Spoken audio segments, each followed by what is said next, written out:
রব্বুল আলামিন এই হাবিবে আল্লাহ রব্বুল আলামিনের এই হাবিবকে বাবা নূরকে বানানোর পরে আল্লাহ রব্বুল আলামিন গো আরে বড় ভালোবাসতে লাগলেন বাবা। এই নবীর নূর কে আস্তে আস্তে আস্তে আস্তে করে আল্লাহ রব্বুল আলামিনের এই আল্লাহর নবীর নূর হযরত ইব্রাহিম নবীর কপালে চলে এলো। ওখান থেকে আস্তে আস্তে করে গো ওখান থেকে আগমন করতে লাগলেন বাবা। আল্লাহ নবী হযরত ইসমাঈল আলাইহিস সালামের কপালে বাবা আসতে লাগলেন। এইবার এমন ভাবে ওই নূর আগমন করছেন বাবা একের পরে এক বাবা। আস্তে আস্তে আস্তে আস্তে গো এই নূর চলে এলো বাবা আল্লাহর নবী হযরতে ঈসা রূহুল্লাহর কপালে চলে এলো। ঈসা নবীর কপাল থেকে আস্তে আস্তে আস্তে আস্তে খাজা আব্দুল্লাহর কপালে চলে এলো।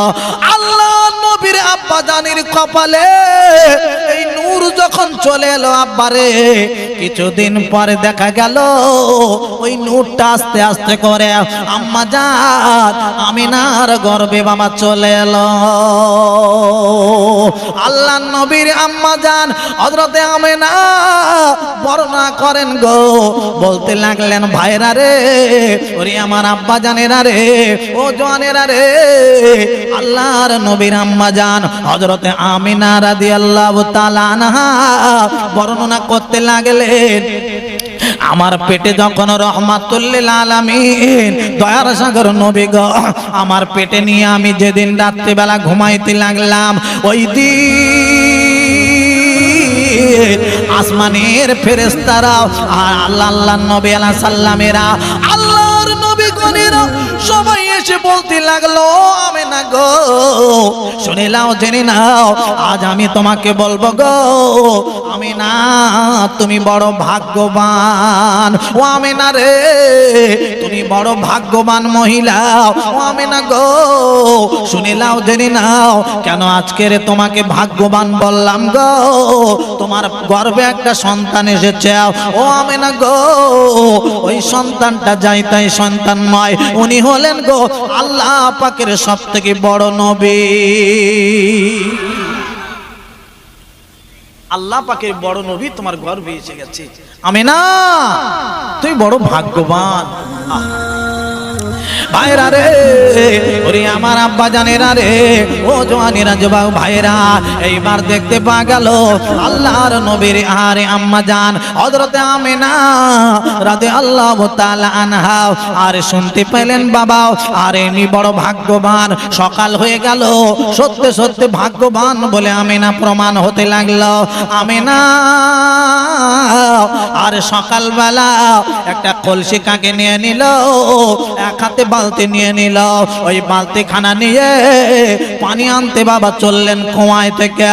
পানি আনতে যখন হাঁটতে হাঁটতে চলে গেলেন আম্মা জান হযরতে আমিনা যখন পানি আনতে গেলেন ওই কুয়ার কাছাকাছি যখন পৌঁছে গেছে আরে কে যেন ডেকে ডেকে বলতে লাগলো ও জিবরাইল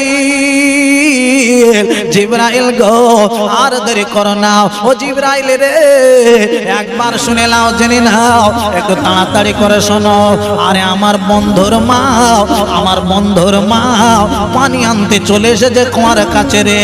দেখো দেখো ওই কুয়ার ভিতরে বালতি নামিয়ে দেবে দড়ি দড়ি টেনে টেনে টেনে টেনে কুয়ার পানিগুলো তুলবে গো। না না জিবরাইল দেরি করো না ও জিবরাইল রে একটু তাড়াতাড়ি শুনে নাও ওই কুয়ার পানিটা তুমি উপরের দিকে তুলে দাও। আরে আমার বন্ধুর মা আজকের দিনে পানি তুলবি কুয়া থেকে আমার বন্ধু পেটে আছে আমিনা আমার বন্ধুর মা পানি তুলবে কষ্ট হবে আমি আল্লাহ সহ্য করতে পারবো না। ও আমিনা গো তাড়াতাড়ি তুলে দাও কুয়ার পানিটা একটু উপরের দিকে তুলে দাও। আজকের দিনে আমার বন্ধুর মা যেন কষ্ট না পায় পানি নিয়ে বাড়ি যেতে পারে। আরো জোরে বলুন না সুবহানাল্লাহ আরো চিল্লে বলুন না সুবহানাল্লাহ নারায়ে তাকবীর বলুন আল্লাহুম্মা সাল্লি আলা আহা ও আলা আলে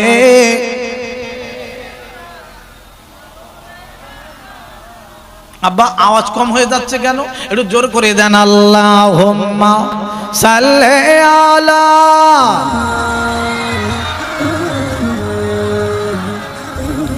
ওয়া আলা আলি সাইয়্যিদিনা। ভাইরা রে, ওরে আমার আব্বা জানেরা রে, ও জওয়ানেরা যুবক ভাইরা, কথায় কথা বেড়ে যাবে। এইবার আমি আস্তে আস্তে আগিয়ে নিয়ে যাব আল্লাহর নবীর আম্মা জান হযরতে আমিনা রাদিয়াল্লাহু তাআলা আনহা ওই কুয়ায় থেকে পানি নিয়ে গো যখন বাড়ির দিকে রওনা হয়েছেন, হেঁটে হেঁটে কলসি কাকে করে নিয়ে যান, কলসি কাকে করে বাড়ির দিকে যখন রওনা দিলেন, এইবার দেখতে পাওয়া যায় গো আরে আরে কিছু পাখি আম্মা জান আমিনা বর্ণনা করতে আছেন, আমার সামনে থেকে একদল পাখি উড়ে উড়ে আসে। ওই পাখির দলের ভিতর থেকে একজন ডেকে ডেকে বলতে লাগলো, ও পাখির দলের আরে একবার চেয়ে চেয়ে দেখো ওই যে কে হেঁটে হেঁটে আসছে দেখো গো। ও পাখির দলের আরে বেয়াদবি জানো হয় না, ওটা হলো আম্মা জান আসছে, আল্লাহর নবীর মা আম্মা জান হেঁটে হেঁটে আসছে আমিনা। আরে ও যে আল্লাহর নবীর আম্মা জান হেঁটে হেঁটে আসছে, বেয়াদবি জানো হয়ে যায় না রে। তোমরা শুনে নাও জেনে নাও, সাবধান হয়ে দাও গো। সাথে সাথে আল্লাহর নবীর আম্মা জান বলতে লাগলেন, ওই পাখির দলেরাও সবাই দুটো ভাগ হয়ে চলে গেল, আমার পাশে থেকে চলে গেল, আমার উপর থেকে আর কেউ উড়ে গেল না। কি নবী আমার নবী আম্মা জানের কত সম্মান করছে। আব্বা একটু দেখুন, ওরে আমার সোনার মানিকেরা, ও আমার ভাইদানিরা, ও জওয়ানেরা যুবক ভাইরা, এইবার আল্লাহর নবীর আম্মা জান হযরতে আমিনা রাদিয়াল্লাহু তাআলা আনহা বাড়ি চলে গেলেন। বাবা আল্লাহর নবী এমন একটা নবী ছিলেন গো, এই নবীটা হলেন গাছের নবী গো, এই নবীটা হলেন মাছের নবী গো, এই নবী যাই তাই নবী নন, এই নবীটা হলেন আব্বারে, এই নবীটা হলেন বাবা মুসলমানদের নবী, এই নবীটা হিন্দুদের নবী, এই নবী হলেন নবীদের নবী। ওরে আমার আব্বারে আল্লাহর নবী বিশ্ব নবী এমন একটা নবী ছিলেন বাবা, এই নবীটার পাওয়ার জন্য সবাই ঝগড়া করেছিল বাবা। আর যেদিন আমার নবী গো দুনিয়ার জমিনে আসবে, ওই দিন দেখতে পাওয়া গেল রাত ঝগড়া করা শুরু করে দিল, দিন ঝগড়া করা শুরু করে দিল, রাত কেঁদে কেঁদে বলতে লাগলো, আয় আমার আল্লাহ গো, আয় আমার মাওলা গো, আয় আমার আল্লাহ গো, আয় আমার মাওলা গো, আজ আমি বলবো আমি রাত যেন রাতের বেলায় নবীটা যেন ভূমিষ্ঠ হয়। আয় আল্লাহ গো, ওই রাত্রি বেলা যদি আল্লাহর নবী যদি ভূমিষ্ঠ হতে পারে, আয় আমার আল্লাহ গো, আপনার নবী যদি রাতের বেলা ভূমিষ্ঠ হয়, আমি রাত আমার রাতের চির কলঙ্কটা ঘুচে যাবে, মুছে যাবে, আমি রাত আমি দিনের কাছে বলতে পারবো, ওরে দিয়ে তোর থেকে অনেক সম্মান আমার বেশি। কেন কেন যে নবী না হলে তুই দিন হতিস না, সূর্য হতো না, চন্দ্র হতো না, ওই নবী আমি রাতের বেলা পেয়েছে, আমার দাম অনেক বেড়ে যাবে গো। রাত ঝগড়া করছে, দিন ঝগড়া করছে। আচ্ছা বাবা, আমার নবী কি ঝগড়া করা নবী? একটু কথা বলুন। না, আমার নবী ঝগড়াটি নবী নয়, আমার নবীর ভিতরে হিংসা ছিল না, আমার নবীর ভিতরে হিংসা ছিল না, আমার নবীর ভিতরে কোন রকমের বদমাইশি বুদ্ধি ছিল না।